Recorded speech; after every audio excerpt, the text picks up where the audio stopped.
What's up, guys? You know who it is. Midwest Tour Review here, back again. Well, I've been working on my John Deere sprayer. This is a John Deere 5B. I think it's like a 70s model from the 70s. Had to repair all of the sprayer nozzles or replace them. They have little I think they're called T-Jet sprayers. You can get different types, but I had to replace those. Had to find some hose in the shop and replace some of the lines that were collapsed. But now everything is pretty much spraying like it needs to. I've got a few more that need to be blown out because there was sediment in this tank. I think somebody put like pellet type fertilizer in the tank, and they put water and tried to let it dissolve and then spray that, because there was a lot of sediment in that tank which should not be there. But we got it all cleaned out, shop vacked out, and everything's working good now. So all 7 sprayers are in fact spraying. I just simply need to go ahead and tune everything up a little bit, but we're going to be applying my spray, which is actual agricultural style fertilizer, to our property here, probably not today, but probably this weekend. So let's go in the shop real quick. Hang on a second, turn on the lights.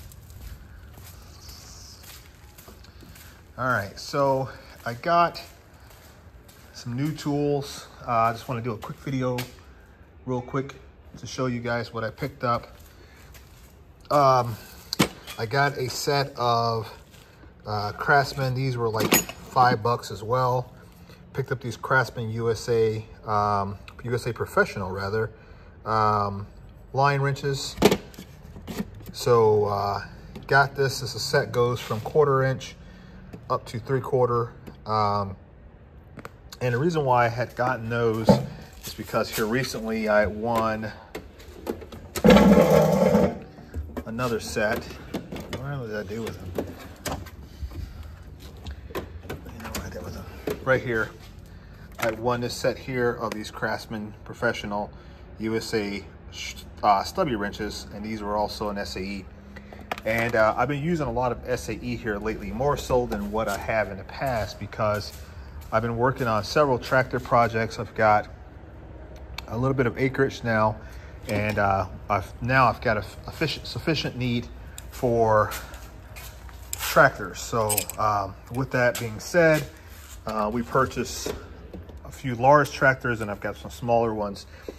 And because of that, some of the tractors are much older and they have SAE fasteners. So I've been finding that I needed some SAE tools more often. So I picked up this set here. I don't think that I have, I know I have line wrenches, but I don't think I have any SAE. I think these, like those are the Mac ones. I'm trying to think if I did have any, where would they be? Is that a set? This is a set of line wrenches. This is, oh, these are some SAE ones here. The Mac ones here. So that is, I do have a set of SAE Mac, probably the same range or somewhere very close to it. So yeah, I tell you, Snap-on, doesn't matter if it's old or new, it still tends to rust. So yeah, we picked up this set here. Don't know how often we'll get to using it, but it's nice to have it, and better to have it and not need it than to need it and not have it. So for $5 at an auction, hibid.com, guys. That's hibid.com. Check them out. Buy yourself some great tools. But for how often I'm going to use them, $5 was not a huge investment whatsoever. The next thing that came, I don't think I have anything. Yeah, I do. I have some more stuff coming. Geez, Butterfingers over here.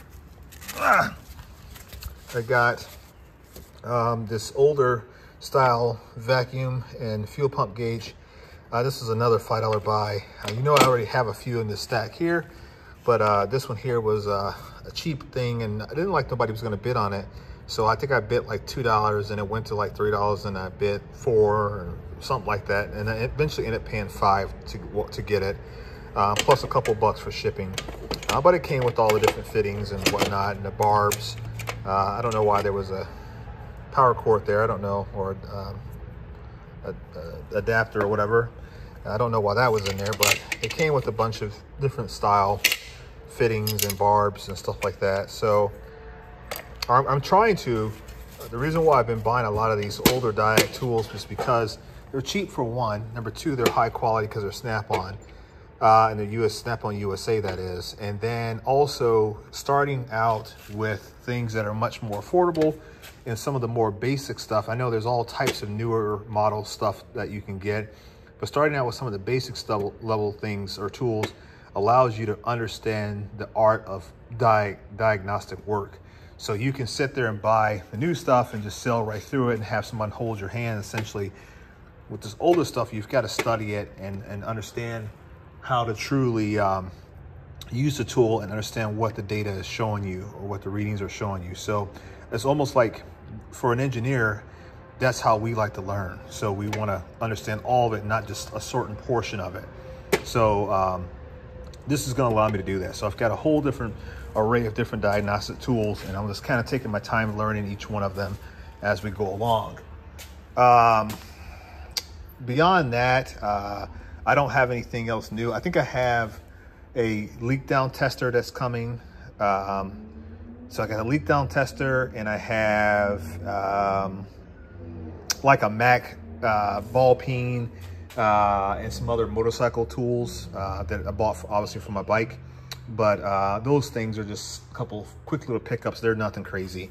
So yeah, beyond that, guys, all is well. So I'm happy with what I got. Like I said, I'm still searching for a new box. I think I got the one picked out that I'm going to buy eventually.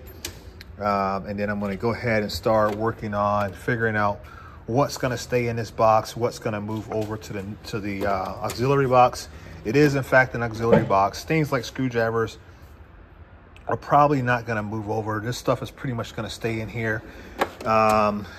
Then the pliers will stay in here for the most part, and all of these things that are stacked, like I've got metric, I got SAE and metric all in the same drawer. We're going to break up the monotony of that.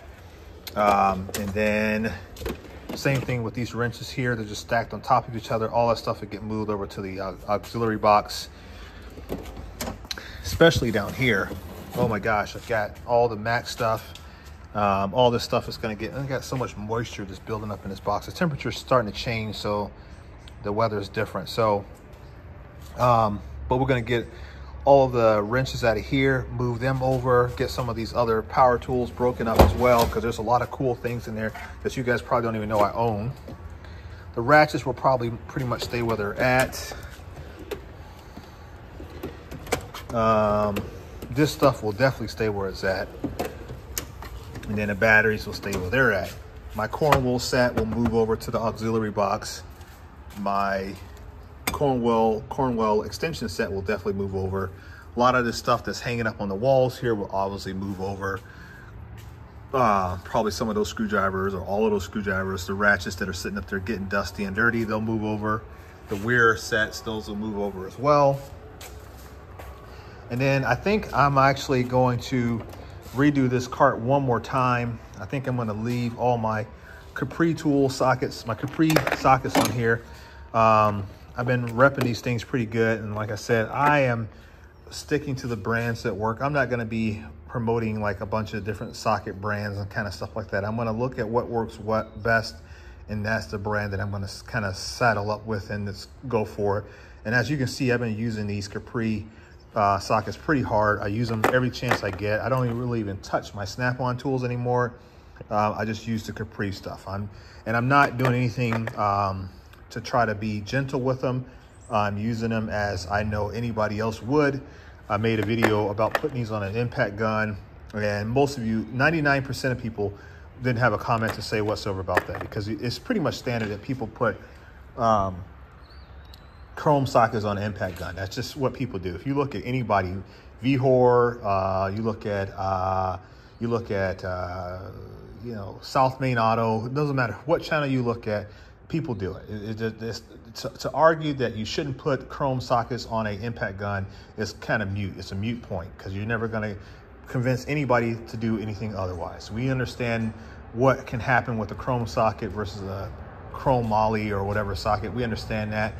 People are still going to run it that way. So I'm just using the sockets that I have in the same manner and kind of testing them out. So after a year or so, we'll find out. Hopefully CB82 will one day make an update. He's like the king of Capri. He's done so much with Capri tools and checking out different tools they offer. And I know he's probably, in terms of use, he's probably the only YouTuber out there that has put as many miles and hours on Capri tools that I know of. He's probably the lead in that, because I think he was like one of the first people that was ever using them and talking about them on his channel. So, but yeah, other than that, guys, that's pretty much it. I've been just using what I got in this cart. But I guess my point was, I'm thinking I'm going to transfer some of the stuff over out of this cart into the auxiliary box as well. Luckily enough, I was able to I found an auction and they had some random wrenches in there, and I bid on it, got it for like $3. And when I got it shipped to me, I realized that it had a number 11 Cobalt USA wrench in there. I'm like, oh, awesome, because I did not have a number 11. Out of that set I bought off of Facebook Marketplace, the number 11 was the only wrench that I was missing. And then also I got another 19. So I've got now 2 Cobalt 19s, and I've got the missing 11. So that makes the sets completely full now. I'm not missing anything from either SAE or the metric set. And so those will probably get moved over into the auxiliary box as well. So got to clean up my shop. I'm not going to really show you my shop. It is a mess. There's a lot of little things going on, as you guys very well know. So it is what it is. Yeah, that's pretty much it. I'm gonna go inside. We're celebrating Passover, my family, that is, and so my mom's here in town. The wife's looking out the door right now, looking for me to come to the house and eat dinner, so I'm gonna go do that. So I'll catch you guys on the next one. Peace.